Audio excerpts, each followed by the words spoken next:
I decided to make a video for everyone on how to factor a quadratic equation based on some questions I've been fielding the past day or so. So what I want to do though first is start with a skill that you already know, okay? And that is taking a product and rewriting it as a sum. So if we were to start with this product, x plus 2 times x plus 3. And I asked you to rewrite that as a sum. What you would do is you would start with your generic rectangle. And we would use that product to create the length and the width of our generic rectangle. X plus 2, x plus 3. And then we would find the area of each individual square.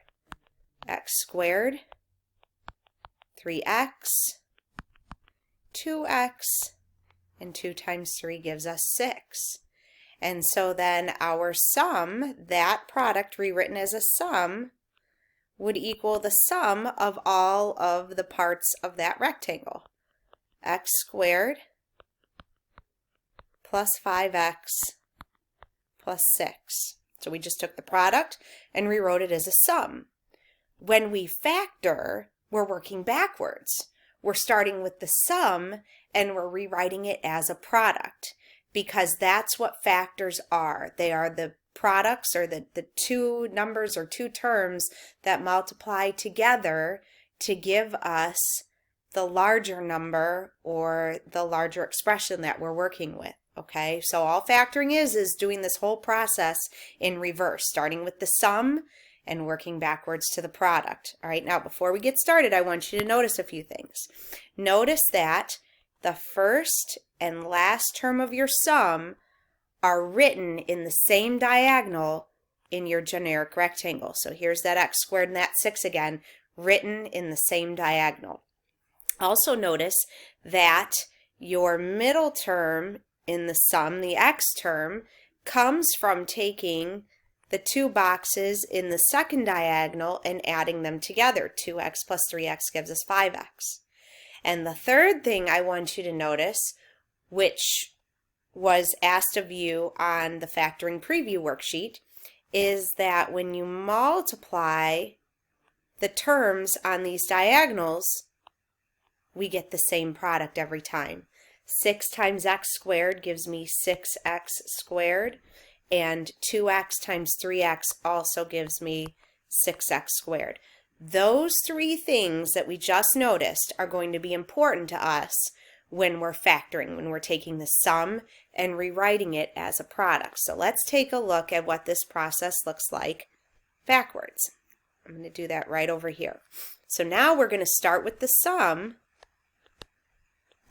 which is x squared plus 5x plus 6, and we're going to rewrite it down here as a product. All right, and so the way we're going to do that is, again, we're going to start with our generic rectangle and think about those things we just noticed.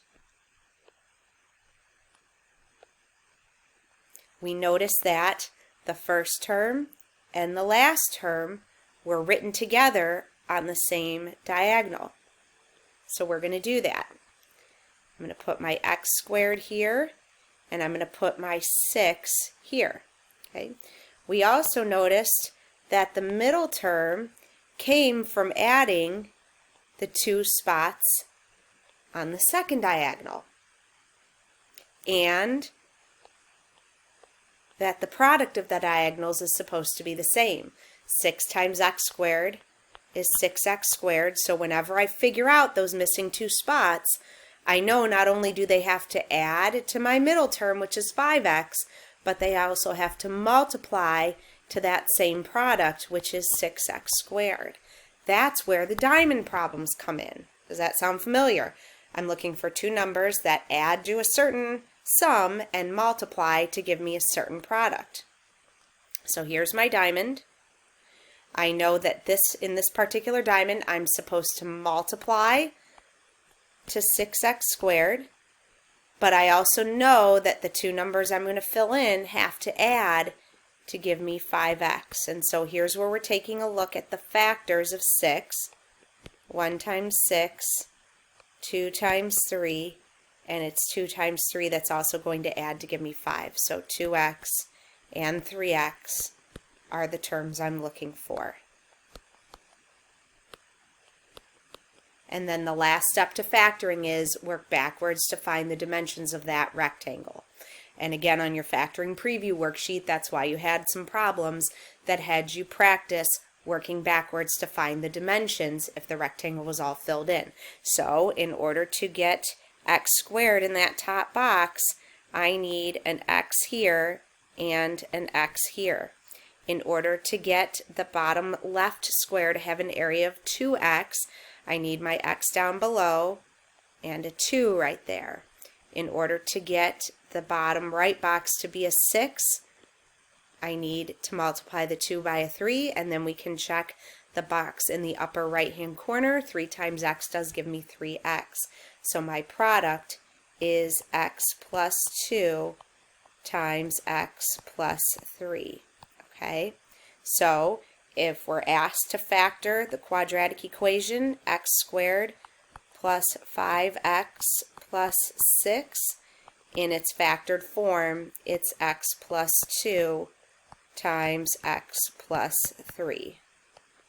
Okay, and then again, what we're going to be doing with that eventually, we are going to use this to help us solve quadratic equations. We'll set them equal to 0. We'll be looking for the x values that make y equal to 0. So in other words, we're looking for the x-intercepts of that graph, and that's something we'll come to in a couple weeks. All right, I'll make another video here in a little bit with some examples that go through some factoring for you, so you have those to look at as well. Hopefully this helps.